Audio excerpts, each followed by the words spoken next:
Hey guys, and welcome to another brand new video. In this video, we actually have some pretty interesting stuff to go and talk about over here when it comes to more in-store stock for the PlayStation 5s. We've kind of known this is ongoing for a little bit, but we're actually now finally seeing some good picture proof to kind of go and let you guys know the vibes, what's going on with it, and basically everything else in between. But as well, we also have quite a few other little various things too when it comes to the Target side. Stock numbers, how the whole, we're probably expecting throughout the week and weekend too. I guess it's technically the end of the weekend, but next week is going on. We'll probably have our weekly video too as well tomorrow morning, so be on the lookout for that. We'll also have a few other little various stories too as well that are kind of fun to go and see, because I think it might also mean the future of the PlayStation 5 and Sony IPs might be making a little bit more of a mainstream push too as well. So we'll talk about Restock news first. We'll talk about like the next progression to get step right afterwards too as well, and a few little various things too. So make sure you guys are subscribed with the notifications on as well for the brand new PlayStation 5 giveaway. We have the Amazon sign up links down below. We have the Twitter and Twitch streams down below. I just appreciate you guys all so much here for watching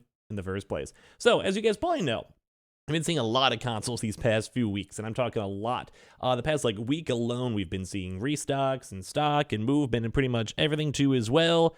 Yeah, kind of basically just seems like it's going pretty good. But one big thing to note is that people have been a little bit skeptical when it comes to Target, when it comes to stock, when it comes to people able to just literally walk into the store and get them.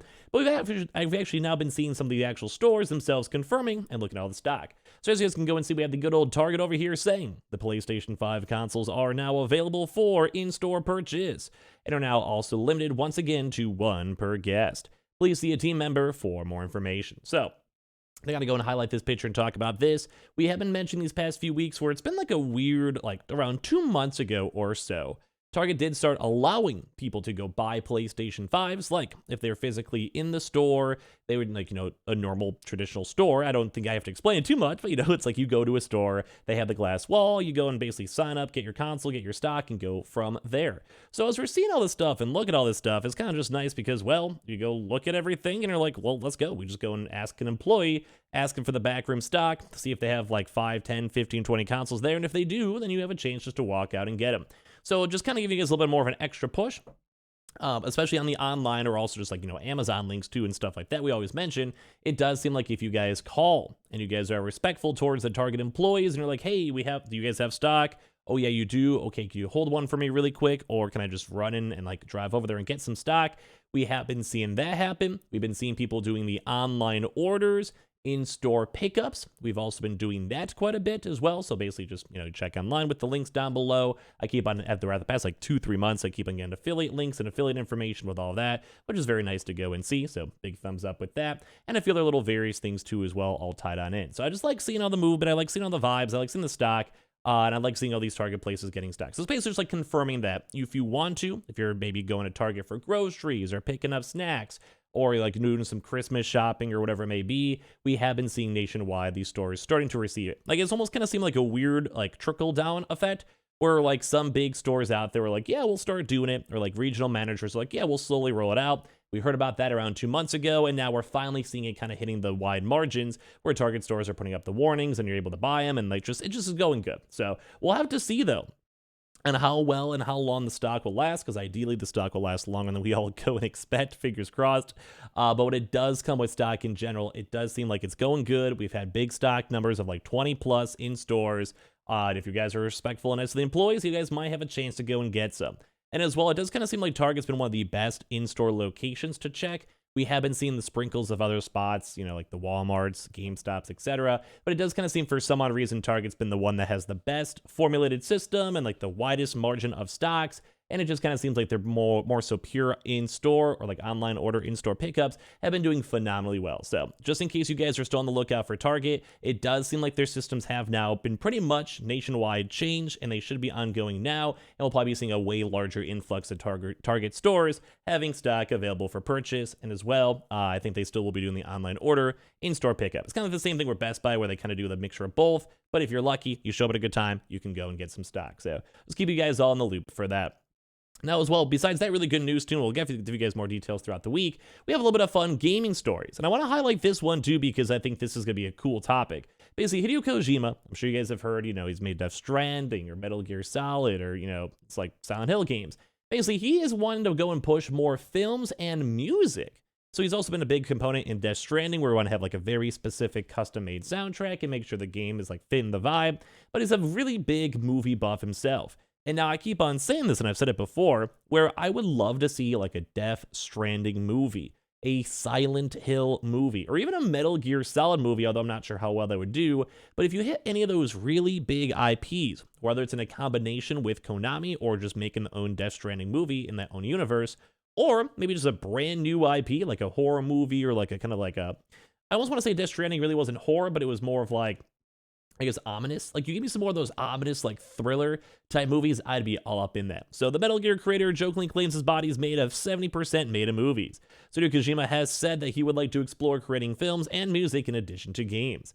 So speaking to the Anan Awards in Japan, via Famitsu, where the director won the top honors in the cultural category for his work on Death Stranding, he said that while he's made games for his whole career, all fields are connected in digital works. So I would like to expand from games to fields such as film and music. And if you guys kind of see it, if you're making a game, a lot of the times you have cutscenes, you have to have like proper cinematic like movements and character positions and everything else. And it pretty much is making like an animated mini movie or an animated mini short. Or as well, a lot of the times music and like sound design is a really important aspect of having people familiar and experiencing whatever movie or game you're in.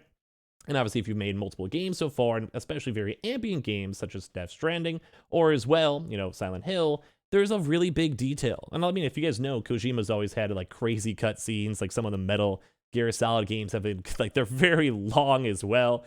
It's just really good. Like, it's just an overall really, really good thought. Like, he's good at it. I think he'd do phenomenal in movies, and I would love to see what he makes. So while Kojima's fondness of film is no secret, and with his Twitter bio claim that he's pretty much 70% of his body is made of movies, he hasn't spoken about publicly so far about this. So basically, as I mentioned, music has always been a really big thing with Kojima, or in a big part of his recent like projects. They had like really good music with like Churches, Bring Me the Horizon, Low Roar, and also just a lot of cool stuff. So he also did announce that he had to establish a TV and film studio based in Los Angeles. And also, according to Kojima, its work was to begin in earnest this year.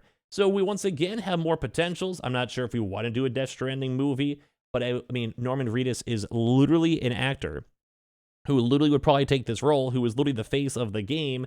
Like, it almost seems dumb if they just, for some odd reason, don't make a Death Stranding. It's like you literally have an actor. It's... I don't know. I think you guys would probably agree. It just seems so stupid if you don't. Like, it just, like, all the writing's already there. Like, you already have the script, you have the story, just try to fine-tune it in, like, a shorter film version, which if you kind of cut out a lot of this, like, travel time and kind of, like, just make it a quick cutscene, in theory, you could probably make it. Or, like, you cut out some, like, the more, less important stuff and fine-tune it, you could probably make it really good. So I would love to hear your thoughts if you guys would want to see more. I've been a big component of, like, let's say, The Last of Us TV show and all the other various things.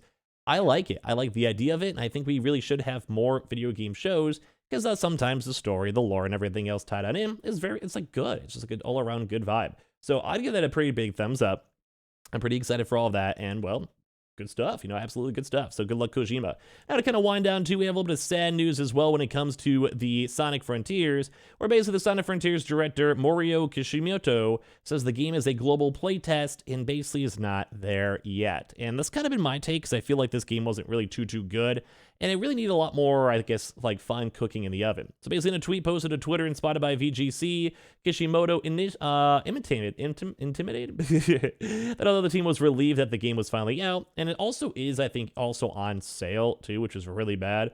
Like, this game came out like this week. Like, imagine God of War going up. Like, it's bad. So basically, we're checking all the opinions of the critics and everyone, and it still did have a long ways to go though. And I kind of agree. All the initial reviews and thoughts I've seen so far in this game, it just doesn't really look that good at the end of the day. And I'm not really the biggest, I don't know, like, I've played the old Souls Sonic games, so I'm not a complete hater on it, but even like when the devs are like, yeah, we're going to use this as a springboard for future games and try to make it better, which I could appreciate, but that doesn't make the game any good, or it does not make me want to play the game. Now to kind of wind down too, we also did have some good Red Dead Redemption somehow broke 70 million units sold worldwide, which just kind of goes, once again, the power of Rockstar, and I can't wait to see what they make over here for GTA 6. And although it's been leaked and it does seem like the progression for that game, from what they said, is still going well. So I'd love to hear your thoughts and comments down below, and as well, make sure you guys are subscribed with the notifications on, as well for the brand new PlayStation 5 giveaway with a $500 or Xbox giveaway, or if just you have to pick and choose. We have the Twitter and Twitch room down below for bonus entries, and the Target and Webull and all the other Amazon signups too down below, and I appreciate you guys all so much for watching in the first place.